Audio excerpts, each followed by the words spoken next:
What's up guys, Rifki here, your go-to food technologist. Ya, karena banyak sekali pertanyaan ke saya, kali ini saya akan bahas tentang telur ya. Karena banyak sekali pertanyaan seperti begini ya. Apakah telur sumber protein yang terbaik untuk membangun otot? Nah, kita bahas semua fakta dan mitos-mitosnya ya. Karena sangat menarik sekali dan sangat penting sebenarnya. Oke, ikutin terus.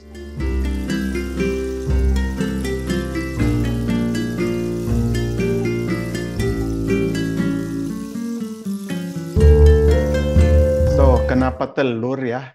Apakah karena telur itu murah, mudah didapat, dan juga enak lagi rasanya?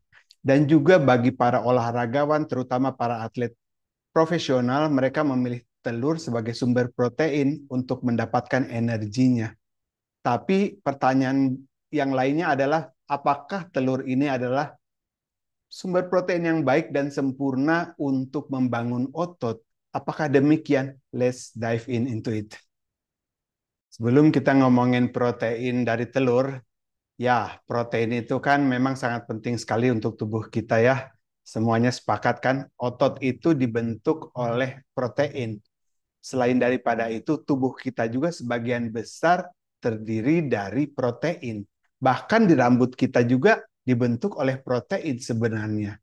Nah, oleh sebab itu protein itu sangat-sangat penting sekali untuk kita konsumsi karena mereka itu dibutuhkan oleh tubuh kita supaya kita bisa tegak dan berdiri. Ya, apalagi ini untuk membangun otot ya. Otot itu kan terdiri dari protein dan dibentuk dari protein. Jadi sangat-sangat penting sekali dalam pembangunan otot untuk mengkonsumsi protein yang cukup setiap harinya. Ya, selain protein kan telur ini mengandung juga banyak sekali vitamin dan mineral seperti vitamin A, D, dan E. Dan juga dia mengandung zat besi, fosfor, dan kalsium. Yang kesemuanya itu adalah digunakan untuk otot atau membangun otot kita dan tulang kita juga ya. Oh ya, terutama juga yang vitamin D itu juga untuk mensupport testosteron. Jadi memberikan kita energi dan semangat lagi untuk dalam pembangunan otot kita. Jadi sumber mineral dan vitamin yang sangat baik sekali untuk tubuh kita. Nah, kita akan sekarang membahas beberapa mitos yang penting aja ya, terutama bagi orang-orang yang suka diet atau mau bulk up. Nah, di situ kan banyak sekali kita dengar beberapa mitos yang sangat penting dan terutama kita tuh harus tahu juga apa sih mitos ini benar apa enggak sih. Yuk kita bahas ya. Ada mitos yang pertama yaitu banyak orang membicarakan bahwa putih telur itu lebih sehat daripada kuning telur dan kita harus makan putih telur aja, kuning telurnya dibuang aja. Nah, itu yang mitos yang sangat salah sekali ya. Karena begini ya, ada benarnya sih memang bahwa di putih telur dia kalorinya lebih rendah daripada si kuning telur. Tapi begini ya, kuning telur itu mengandung protein dan banyak sekali vitamin mineral yang penting untuk tubuh kita. Itu ya tidak terkandung pada putih telur, hanya ada di kuning telurnya saja.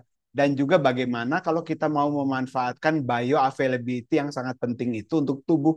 Nah, yang dimana terdapat di kuning telur, tidak di putih telur ya. Nah, jadi kalau kalian tidak bermasalah dengan berat badan, ya nggak apa-apa juga sih makan kuning telurnya dan jadi tidak bermasalah sama sekali. Terus juga ada yang bilang ya, wah kuning telur itu kan mengandung lemak yang banyak, yang tinggi gitu di putih telur. Enggak. Tunggu dulu ya. Lemak yang ada di kuning telur itu healthy fat ya, itu omega 3.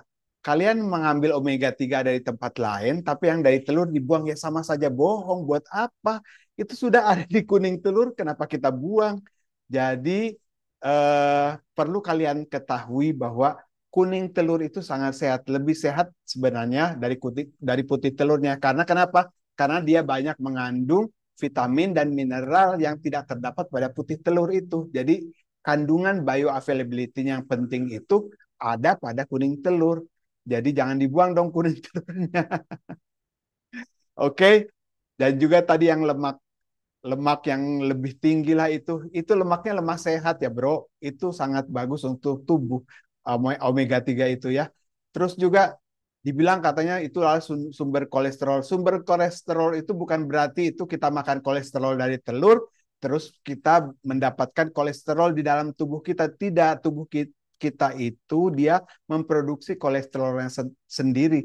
Tidak dengan makan telur, terus kita mendapatkan kolesterol tinggi. Tidak demikian ya. Jadi kolesterol itu karena dia dibuat sendiri dalam tubuh itu, maka itu biasanya di dalam tubuh itu akibat dari kita makan lemak jenuh ya yang banyak dari gorengan-gorengan itu sehingga kolesterol kita terbentuklah di dalam tubuh itu semakin banyak tidak karena kita makan kuning telur. Oke, sekarang paham ya? Jadi pada kesimpulannya sih gini ya, apabila kalian membuang kuning telur, berarti kalian sudah membuang 3/4 manfaat yang terbaik daripada telur itu sendiri. Sayangkan. Terus pertanyaan berikutnya adalah bagaimana kita memakan telur yang terbaik? Apakah digoreng atau direbus atau bagaimana ya? Nah, sebenarnya sih gini dari hasil penelitiannya itu telur itu mau dibuat seperti apapun itu sangat kecil ya, nggak terlalu signifikan perbedaannya.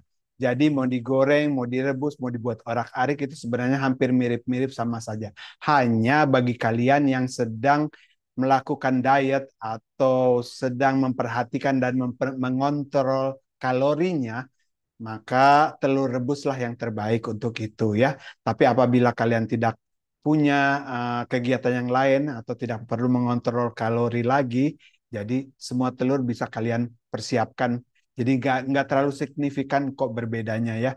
Cuma gini, untuk mendapatkan manfaat dari nutrisi yang ada di kandung dalam telur itu, memang yang paling tinggi itu apabila kita ingin dapatkan keseluruhannya, itu telur setengah matang itu adalah yang bisa kita manfaatkan untuk kita ambil semua nutrisi yang ada dalam telur itu. Tapi jangan makan, saya sih gak merekomendasikan untuk makan telur yang tidak dimasak ya. Jadi makan telur mentah itu saya tidak rekomendasikan, tapi silahkan kalian konsultasikan kepada dokter-dokter karena mereka itu sesuai dengan bidang-bidangnya untuk kesehatan ya gitu. Kalau saya sih dari food scientist, kalau food scientist itu akan memberitahu bahwa hati-hati apabila telur tidak dimasak itu dia mengandung salmonella karena walaupun dia di dalam cangkang telur, tetapi salmonella itu kan bisa masuk ke dalam telur itu. Ya, nah jadi hati-hati kalau tidak direbus atau digoreng dulu ya, karena kita takutkan kalian akan mendapatkan salmonella itu kan sangat buruk sekali untuk sakit perut ya, penyakit perut yang sangat nggak enak banget deh pokoknya ya. Nah, oleh sebab itu harus dijaga dengan itu. Jadi kami sih tidak merekomendasikan untuk makan telur yang tidak matang. Sebaiknya tetap dimasak, apakah itu direbus, digoreng, dibuat orak-arik, atau dibuat setengah matang. Yang penting dia diolah dahulu sebelumnya. Oke. Terus pertanyaan berikutnya itu berapa butir telur sih yang baik kita makan setiap harinya? Nah, begini ya. Kalau kalian sehat, tidak mempunyai masalah dengan diabetes, kolesterol, dan lain dan sebagainya itu ya, atau darah tinggi. Nah, 1 sampai 3 butir telur itu sehari aman. Tapi kalau kalian mempunyai kolesterol ya, diabetes tipe 2, pokoknya masalah-masalah dengan penyakit kardiovaskular, mohon untuk berkonsultasi dahulu kepada dokter kalian masing-masing. Ya, untuk mendapatkan arahan-arahan ya. Apakah diizinkan untuk makan telur lebih daripada itu atau tidak ya? Karena itu adalah bergantung sekali kepada kesehatan kalian masing-masing. Ya, apabila kalian sehat-sehat saja, oke, 1 sampai 3 butir aman-aman saja. Oke, terus ingin saya jelaskan sedikit tentang kolesterol dalam tubuh ya. Kan kolesterol itu kalau di dalam tubuh itu dibentuk oleh tubuh itu sendiri. Tidak karena asupan makanan atau asupan kolesterol yang datang dari luar. Sehingga itu membentuk kolesterol dalam tubuh. Tidak seperti begitu ya. Jadi biasanya kolesterol itu di dalam tubuh dibentuk akibat ada namanya penyumbatan di saluran peredaran darah atau di arteri ya. Nah, itu kan terjadi apabila kita makan kebanyakan lemak jenuh dari yang gorengan-gorengan itu ya. Nah, si lemak jenuh itu akan menyumbat arteri kita. Apabila itu tersumbat, maka kolesterol itu datang menghampiri untuk membantu sumbatan-sumbatan itu. Nah, jadi biasanya orang-orang yang tersumbat darahnya, peredaran darahnya itu apabila dicek, nah maka itu dilihat dari hasil laboratoriumnya mengandung kolesterol yang sangat tinggi, ya. Nah, jadi yang menyebabkan terjadinya kolesterol tinggi di dalam tubuh itu dari hasil penelitian datangnya dari lemak jenuh yang menyumbat peredaran darah kita. Oke? Pada kesimpulannya, jadi jika kalian adalah seorang atlet atau sering berolahraga, suka nge-gym, bodybuilding, binaraga, maka telur adalah sumber protein yang sangat baik dan sangat berkualitas ya. Jadi silahkan untuk mengkonsumsi telur ini dan pergunakan bioavailability yang ada di dalam telur ini. Karena dia adalah sumber atau superfood yang sangat baik, yang tidak bisa kita abaikan. Oke? Okay? So, buat kalian yang sedang bulk up, atau kalian doyan bodybuilding, atau nge-gym, telur nggak bisa kita sepelekan. Telur adalah sumber protein yang terbaik yang bisa kalian manfaatkan ya. Karena dia punya bioavailability yang sangat baik sekali, yang sangat penting untuk tubuh ini. Oke, semoga tips ini bermanfaat dan memberikan kalian inspirasi. Jangan takut lagi pada telur ya, karena telur itu superfood yang bagus sekali. Sudah diteliti oleh banyak peneliti-peneliti dunia.